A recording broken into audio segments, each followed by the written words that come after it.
سورۃ الاعراف کی آیت نمبر 94 سورۃ الاعراف کا 12واں رکوع اور 9ویں پارے کا دوسرا رکوع۔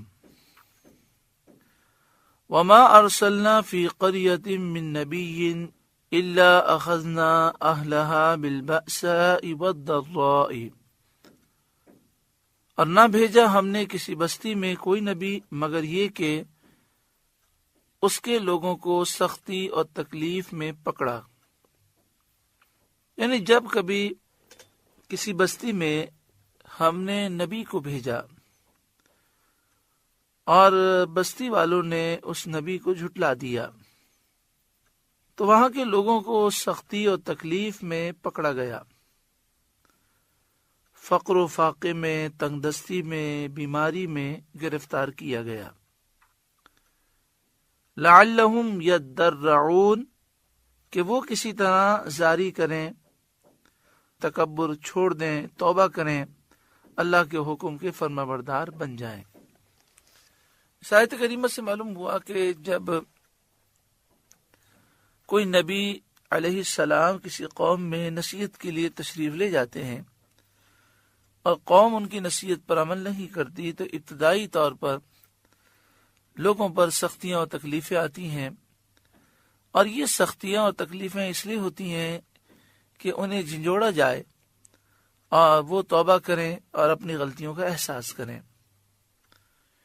ثم بدلنا مکان السیئۃ الحسنہ حتی عفوا، پھر ہم نے تکلیف کی جگہ، برائی کی جگہ بھلائی بدل دی، یہاں تک کہ وہ بہت ہو گئے۔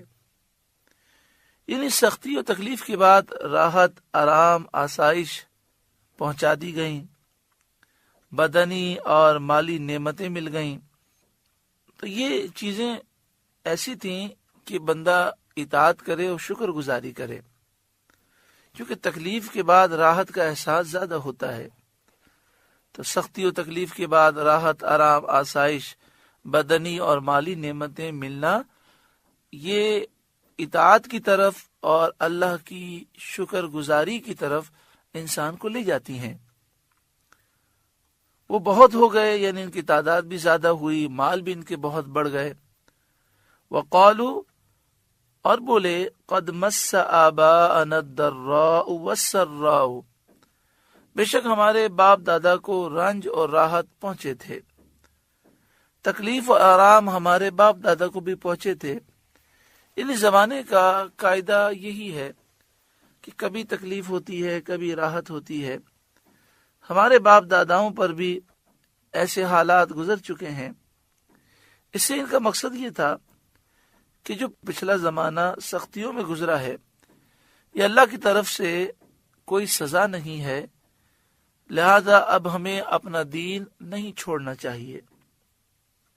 یعنی نہ ان لوگوں نے شدت، تکلیف، مصیبت سے کچھ نصیحت حاصل کی، اور نہ ہی راحت آرام سے ان میں کوئی شکر کا اور اطاعت کا جذبہ پیدا ہوا، وہ غفلت ہی میں رہے۔ فَأَخَذْنَاهُمْ بَغْتَةً وَهُمْ لَا يَشْعُرُونَ، تو ہم نے انہیں اچانک ان کی غفلت میں پکڑ لیا، جبکہ انہیں عذاب کا خیال بھی نہ تھا۔ ان واقعات سے عبرت حاصل کرنی چاہیے، اور بندوں کو گناہ اور سرکشی چھوڑ کر اپنے مالک اللہ رب العالمین کی رضا حاصل کرنے کی کوشش کرنی چاہیے۔ محترم پیارے بھائیوں، یہ تو کافروں کا حال ہے۔ مسلمانوں پر جو تکلیفیں، پریشانیاں، مصیبتیں، آفتیں آتی ہیں، کبھی وہ پریشانیاں، مصیبتیں، آفتیں، بلائیں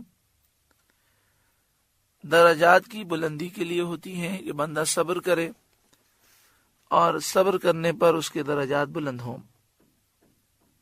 کبھی ایسا ہوتا ہے کہ اس کے ذریعے جنت میں اسے بہت اعلیٰ مقام مل جاتا ہے، اور کبھی یہ پریشانیاں گناہوں کو مٹانے کے لیے آتی ہیں۔ جب بندہ اس پہ صبر کرتا ہے تو ان پریشانیوں کی وجہ سے گناہ مٹ جاتے ہیں۔ لیکن یہ بات یاد رکھیں کہ جب بھی انسان کو پریشانی پہنچے تو اسے بیدار ہو جانا چاہیے، اپنا محاسبہ کرنا چاہیے، اور اگر وہ کسی گناہ میں مبتلا ہے تو فوراً توبہ کرے کہ پریشانیاں، مصیبتیں، گناہوں کی نحوست بھی ہو سکتی ہے۔ اکثر ایسا ہوتا ہے کہ گناہوں کی نحوستیں پریشانیوں، مصیبتوں میں ظاہر ہوتی ہیں، اور جب اللہ تعالیٰ نعمتیں دے تو اس وقت انسان کو زیادہ شکر کا احساس ہونا چاہیے۔ جو رب نعمت دے سکتا ہے وہ نعمت لے بھی سکتا ہے۔ مسلمانوں کا معمول عام طور پر یہ ہے کہ جب وہ پریشان ہوتے ہیں تو توبہ استغفار کرتے ہیں، اللہ کو یاد بھی کرتے ہیں اور نیکی کی طرف مائل ہوتے ہیں۔ لیکن جب مال و دولت کی فراوانی ہو، بچے جوان ہو جائیں اور ان کی شادی کا موقع ہو، خوشی کا موقع ہو، تو اس موقع پر لوگ بہت گناہ کرتے ہیں، حالانکہ اس موقع پر تو زیادہ شکر کرنا چاہیے۔ اللہ تعالی ہر مسلمان کو عقل سلیم عطا فرمائے۔ آگے بیان کیا جا رہا ہے کہ اگر لوگ ایمان اور تقوی پر ثابت رہیں تو انہیں کیا کیا برکتیں ملیں گی۔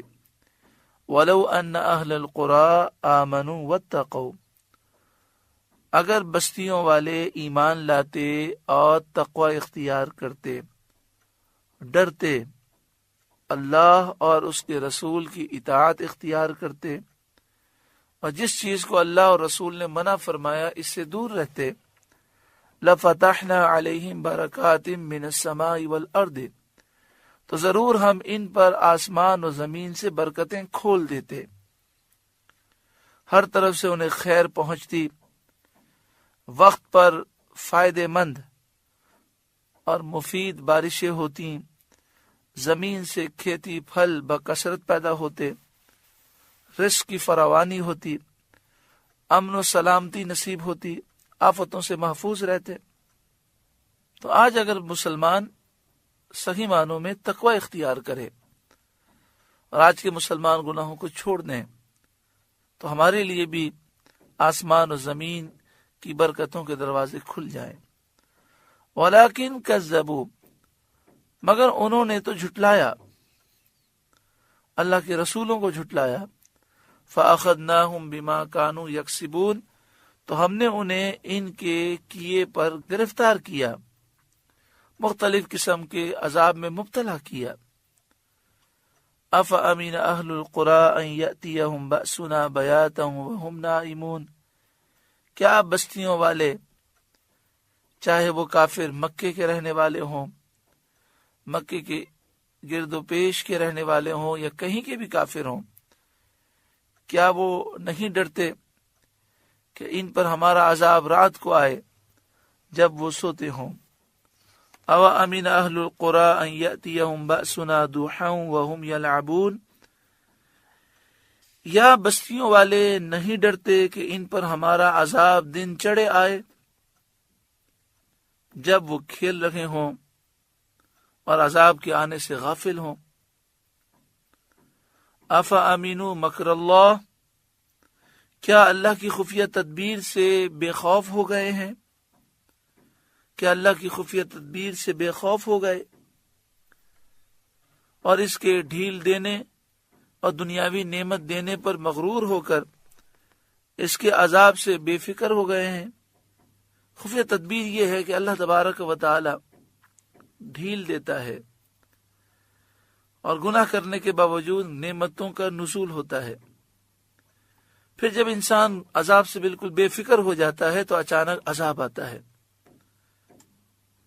یہ وہ چیز ہے کہ جس کی وجہ سے صالحین خوف کیا کرتے تھے، جب نعمتوں کا نزول ہوتا ان پر تو ڈر جاتے، کہیں ہمارے ساتھ تو یہ خفیہ تدبیر نہیں۔